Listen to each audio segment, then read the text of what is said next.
I'm Ed O'Reilly. I'm running for the United States Senate in Massachusetts.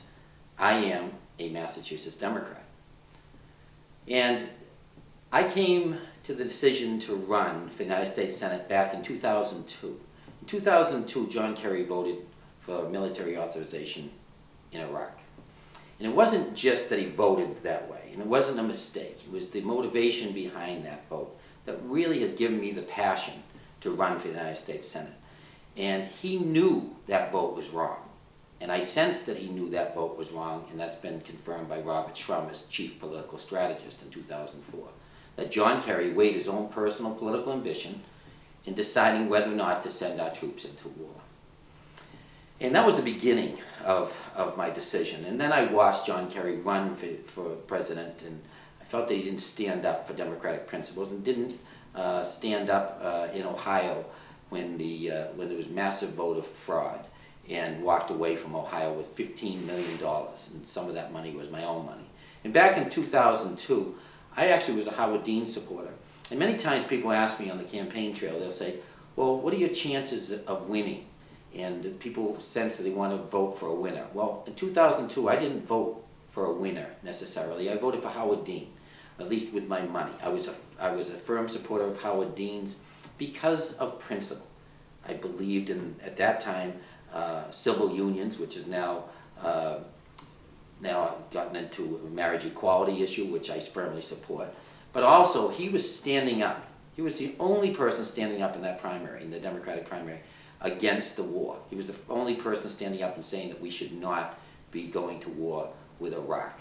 And he showed courage. And I endorsed him and gave him money and went to fundraisers for him because I believed in what he believed in.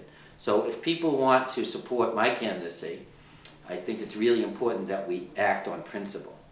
So that was really where the decision was made. And of course, in any major decision in one's life, there are a lot of streams that run into the river. And my father passed away last year. And at that time, I realized that a lot of the firefighters that I used to visit at the fire station in Watertown growing up had passed away. And they were no longer around. And I thought, you know what? This is my time. This is when I really feel that I can do something, and I need to do something with my life that's really going to make a difference. And I've been a criminal defense lawyer for 25 years. I've practiced in 69 courts in the Commonwealth of Mass, had probably 1,500 trials. And I felt that my skill level, my skills that I learned in court would enable me to be a great United States Senator. But where do I stand on the issues? Well, first of all, I'm for the complete withdrawal of troops from Iraq. And if you look at the Massachusetts Democratic platform, you go to massdems.org, and you look at the platform of the Massachusetts Democratic Party, I am in line with every single major issue of the Democratic Party. John Kerry is not. So when we look at the issue of Iraq, I'm for the complete withdrawal of our troops from Iraq. He is not. I am a firm supporter of marriage equality. John Kerry is not. I'm for not only universal health care, but I'm for a single-payer health care system. I support House Resolution 676, I believe it is, the Conyers bill, which the majority of congressmen, I say men because they're all men that have endorsed it from Massachusetts, the majority of congressmen from Massachusetts in the House of Representatives has endorsed that single-payer health care bill. And I would bring the same bill, or similar bill, before the Senate. That's in line with the Massachusetts Democratic Party. John Kerry is not in favor of a single-payer health care system. I'm also in favor of a fair taxation policy. John Kerry is not, and let me tell you why.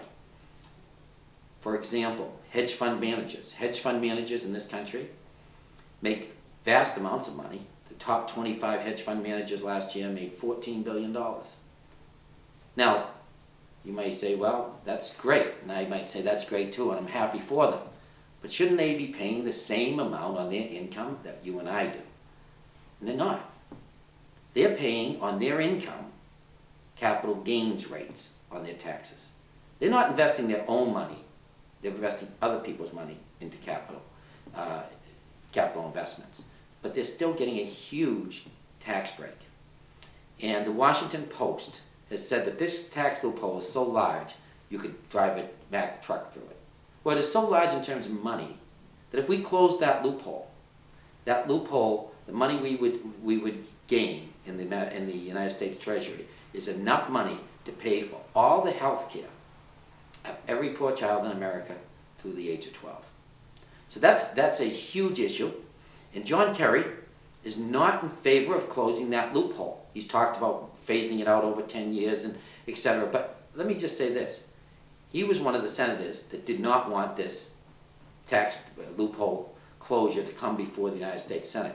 And Harry Reid said the United States Senate is too busy to take up that tax loophole. About 3 weeks ago he said this. Now, this is the same United States Senate that took a month off from August 4th until September 3rd or 4th. It is the same United States Senate that just had 2 weeks off for Thanksgiving.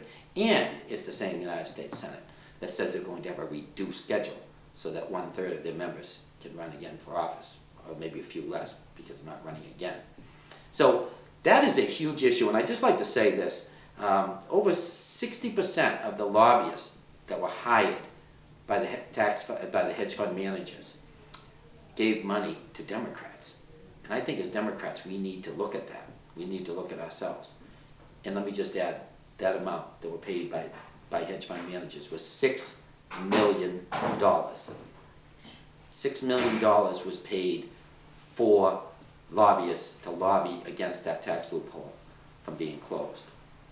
Those are some of my issues, and if you go to EdO'Reilly.com, you'll see where else I am in line with the Democratic platform and John Kerry is not.